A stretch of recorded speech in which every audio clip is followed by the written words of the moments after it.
Hey, it's NPR's Book of the Day. I'm Andrew Limbong.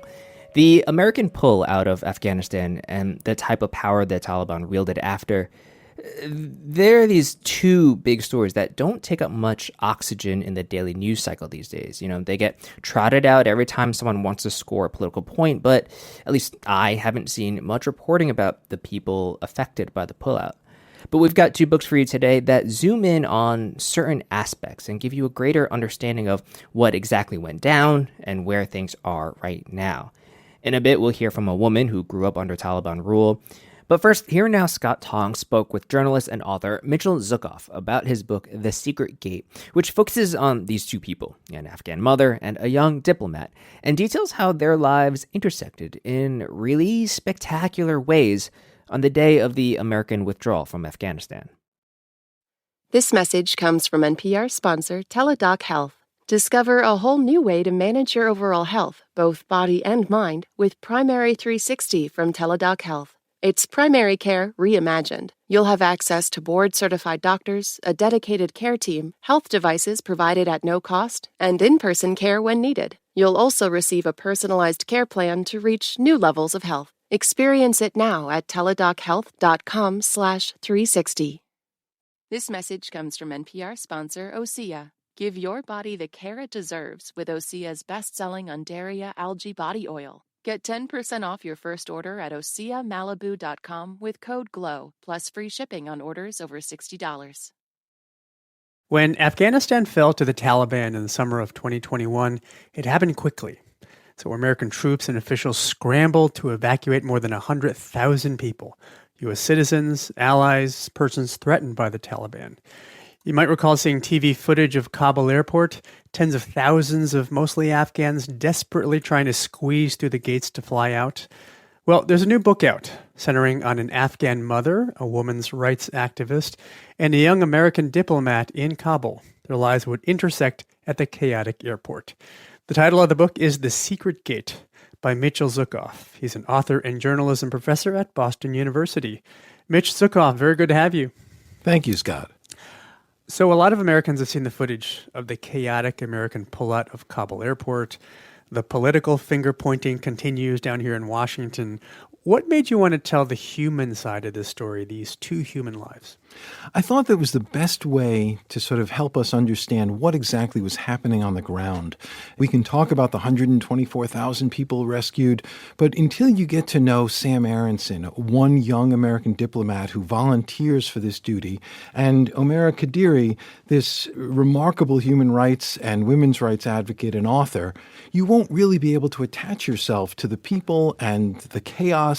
It becomes a mass of individuals rather than the stories of people who you can identify with and learn what they were up to. Homeira Qaderi, let me ask you to talk about her first. Sketch out for us her early life story. Sure. As a young girl during the Russian occupation, her family had to flee to Iran. Her father was fighting the Russians. And then when the Taliban come in the late mid-90s, there's an attempt to force her to marry a Taliban commander.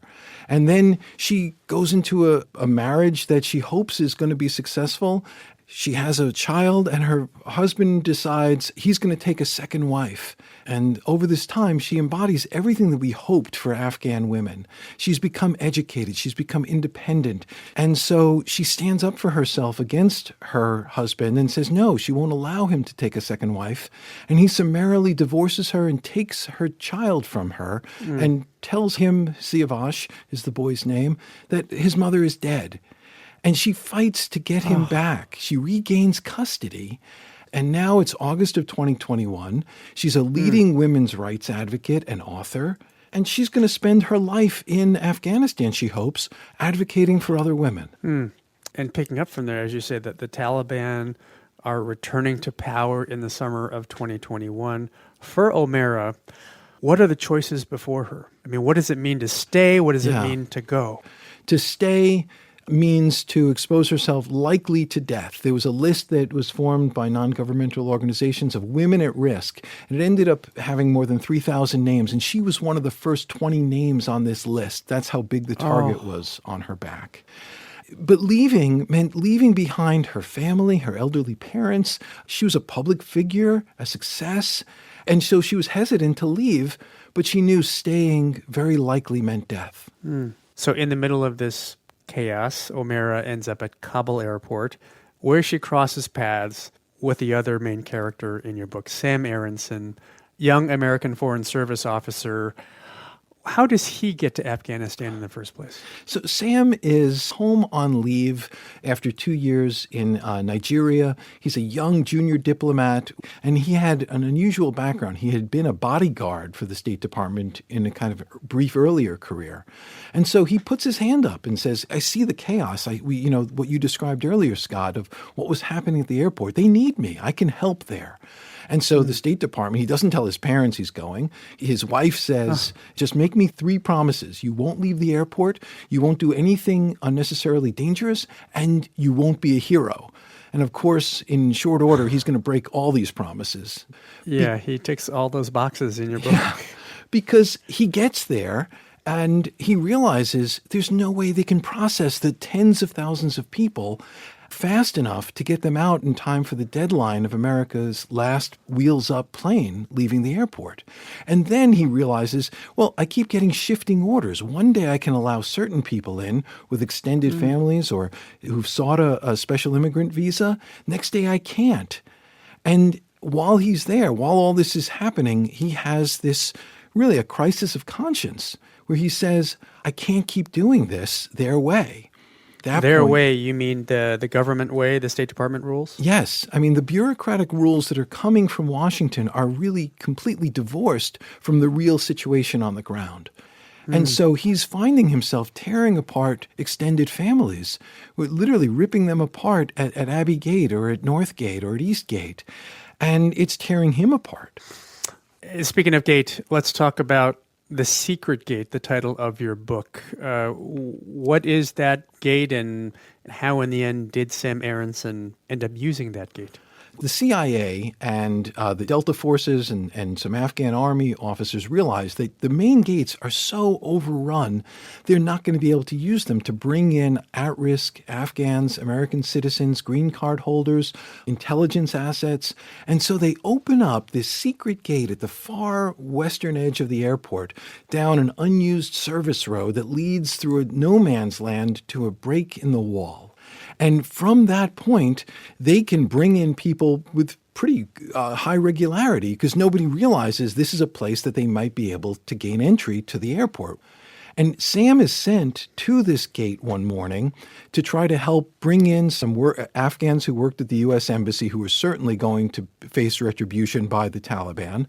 And he realizes this is the answer. I can follow my conscience here. And he was reluctant at first, but then he realizes I can use this secret gate to do off-book rescues outside the bureaucratic lines. Off-book rescues. They've made movies about this. I mean, this is the opportunity, as he sees it, that's before him.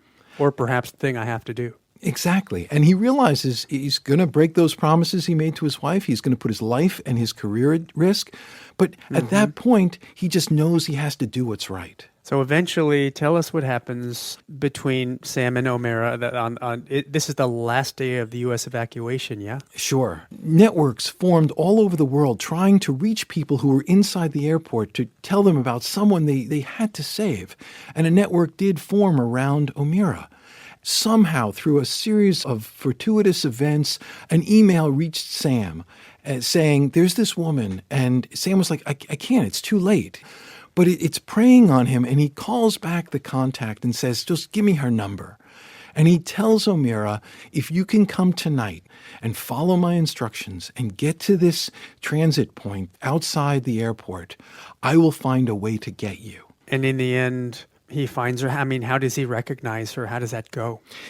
It's almost a signal from boyhood summer camp. He uses a flashlight signal through his fingers in the darkness and uses a borrowed pair of night vision goggles to see her while he's talking to her on a cell phone, telling her to move toward the point where he can run into the street and grab her.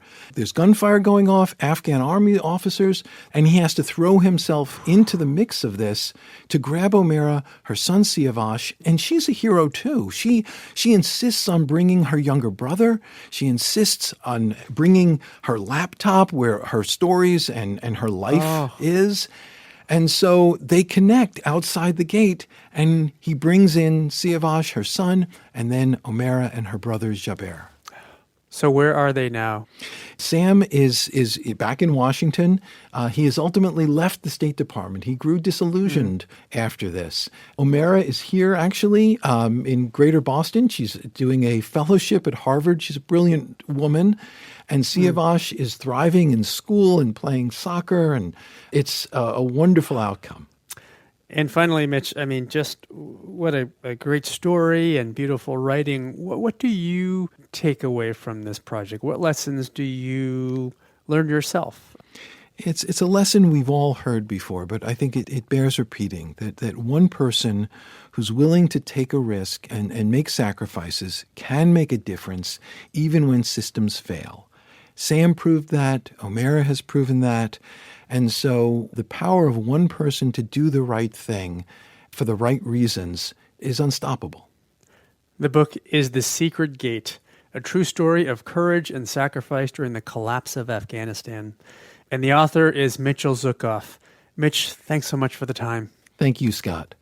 This message comes from Jackson. Seek clarity in retirement planning at Jackson.com. Jackson is short for Jackson Financial Inc., Jackson National Life Insurance Company, Lansing, Michigan, and Jackson National Life Insurance Company of New York, Purchase, New York.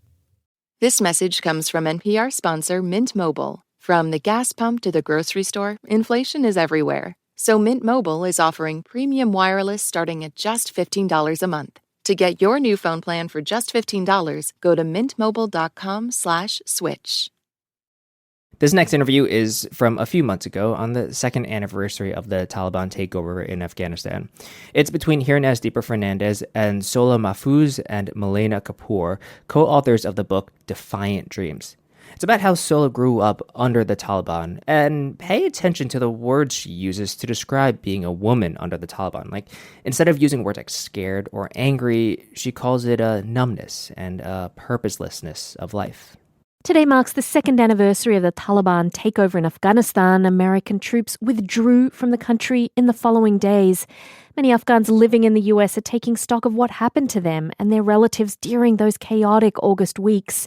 A young Afghan immigrant has just published a memoir about growing up under the Taliban. For safety reasons, she uses the assumed name Sola Mahfouz.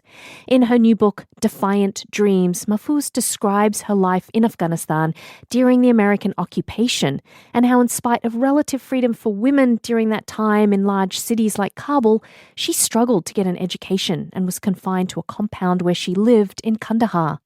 Against all odds, Mahfouz went from being unable to add or subtract at the age of 16 to becoming a quantum computing researcher at Tufts University in Boston a decade later. Mahfouz wrote the book with award-winning author Malaina Kapoor. Sola Mahfouz and Malaina Kapoor joined me in the studio, and I asked Sola what happened to women at the time of the US withdrawal. So I think when the US troops pull out, there was this striking difference of how women's lives were changed just overnight. And over 2 years now, there's now 50 edicts that basically take every right that women had, like going to school, working, and even basic things like going to a park. And so basically they have just erased women from the public sphere. And I hear stories from my relatives that young girls, they just think that the schools are going to open. So there's this just numbness around it. There's no that purposelessness of life.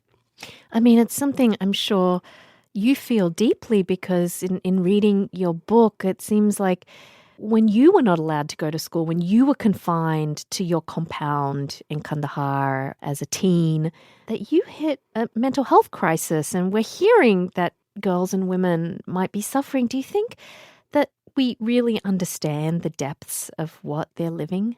Yeah, I think that's one of the problem that we see mostly Afghanistan through journalistic views. And we just see like, okay, Afghanistan is one of the worst country to be a woman, but it doesn't give you the window to feel what it feels like to be a woman in Afghanistan. Women are just confined to the house. Yeah, I would add that, This is Malaina. in the U.S., there was a lot of conversation in 2021 when the Taliban took over about this new Taliban that was somehow going to protect women's rights, at least basic rights, that was going to guarantee an economy, that wanted to join the international order. And that was the story of the Taliban that stayed in the news for as long as Afghanistan stayed in the U.S. news. And it was only after the world's eyes turned away that we then saw this systematic rolling back of these core freedoms for women. Women were suddenly no longer allowed to go in public spaces, be in workplaces, get an education. And so I think this anniversary of the withdrawal and the Taliban takeover is a chance for us to mark just how much women have lost and continue to lose and reflect on what our responsibility is moving forward. I think that's what your book did for me as a reader, and you both kind of said it, whether it's just journalistic coverage or it's just we only know the big picture that life isn't really good for women and girls. Your book, your story, Sola, put so much meat on those bones for me of just what daily life is like. So I'm wondering if you can take us back, some of your earliest memories as a little girl growing up, and you basically lived most of your life in Afghanistan in Kandahar. So tell us about that. Actually, I was able to go to school initially, and the school environment was not intellectually nurturing. The teachers themselves were not educated, and they would beat kids for giving the wrong answer or coming late. And I was one of those students that usually would get beaten. And when at age 11, when I stopped going to school, actually I was forced to stop, my first reaction was of that of a relief. But something we write about in the book This is Malaina. then is the fact that, 11 is such a young age to process the immensity of that loss. But Sola's mother, on the other hand, felt it quite differently because she had been a student at Kabul University and then a professor there.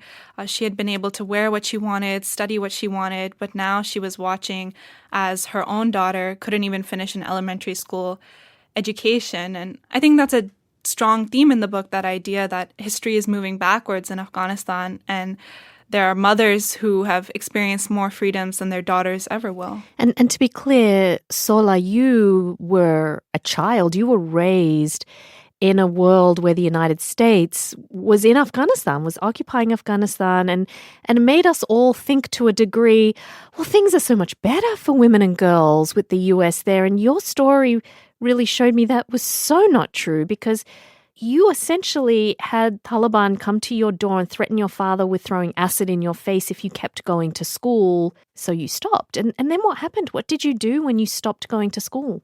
So I think it's important to realize that people hear stories from Kabul or Herat where there was progress happening. But like in the South, there's some changes, but not major changes. And so when I stopped going to school at age 11, my brothers were going to school, and I felt deeply jealous of their lives, and they were intellectually thriving, and I just wanted to be like them. At age 16, I did not know how to add and subtract. I started learning English and math, and this was the first thing that I was able to do it all by myself, and it was so empowering, even though I would spend hours of watching BBC or CNN and just understanding one word. But I think just being able to do that was so empowering that just kept me going. Tell us, because it's in your book, and it's kind of mind-blowing how at age 16, you spent a couple years going from not being able to do simple arithmetic like adding to knowing enough to be able to take the SAT college exam. How did that happen? I think I just got so obsessed with learning, and I think, again, it was just in general, it's said women can't do it. And when I was just able to do it, I think that felt free, felt magical to do it. Because you were at home, and Malaina, you wrote this story. Sola was doing chores, she was cooking, she was taking care of the household. And then at age 16, she starts teaching herself English and then reads this little ad about the Khan Academy. That's right. It was this life of cooking and cleaning and basically existing for the male relatives in her house. But then on an off chance, she read a Time magazine that had come in from Pakistan that mentioned Khan Academy, this online learning website. And so using this extremely slow dial-up internet connection, she was able to access the website in the middle of the night, right? The only time that she wasn't required to cook and clean. And she set her sights on this goal of getting to the United States. And she kept working at it to the point that within 3 years, she was studying calculus and college-level physics. And she decided she wanted to get out. And the SAT proved to be the only way she could make it. She tried to take the GED, but it wasn't offered anywhere in Afghanistan or Pakistan. And so she crossed one of the world's most dangerous borders into Pakistan, and she basically made it into one of the last testing spots in Karachi, and that ultimately became her ticket out. Your story is so inspiring and heartbreaking. Like this time, Sola, when your mother was severely injured in a car accident as she and your father tried to flee Afghanistan after the Taliban took over. And I know this is incredibly difficult for you, and it's an ongoing situation. So Malaina, I'm going to ask you, when I read that, I have to say I felt a sense of culpability as an American citizen that what happened to Sola's mother might be put down to, collateral damage because of the US's decision to withdraw. But I wonder if you think people fleeing Afghanistan who had terrible things happen to them feel that the US government bears some responsibility for their fate.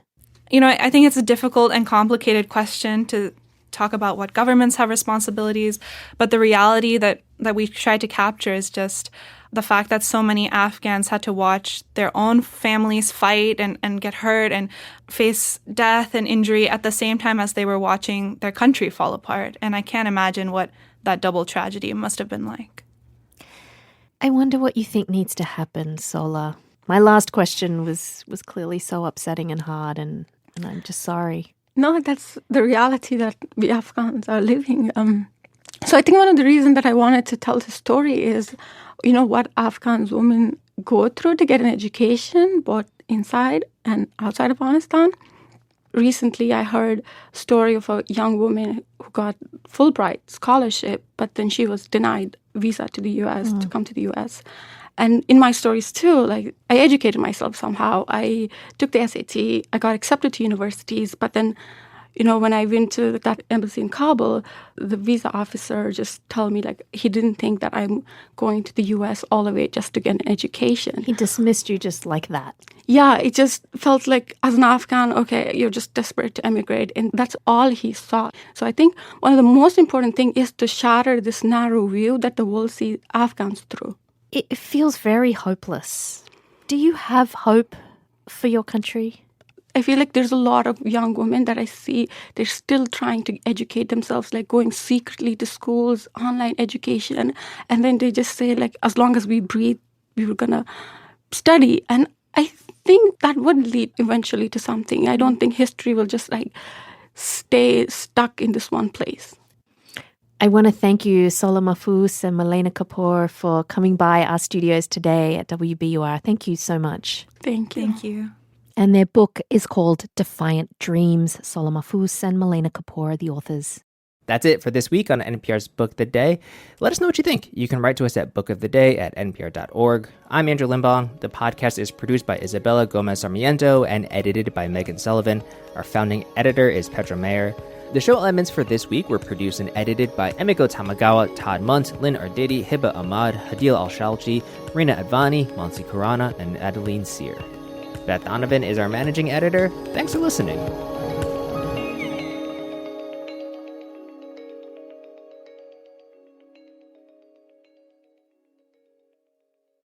Support for NPR and the following message come from State Farm. As a State Farm agent and agency owner, Lakeisha Gaines understands the support small businesses need. Every day, we get the privilege of helping people to recover from the unexpected, realize their dreams, and help manage the risk of everyday life. And for small business owners, we help them to think about all the things that are necessary so that they can continue to run their businesses successfully without interruption.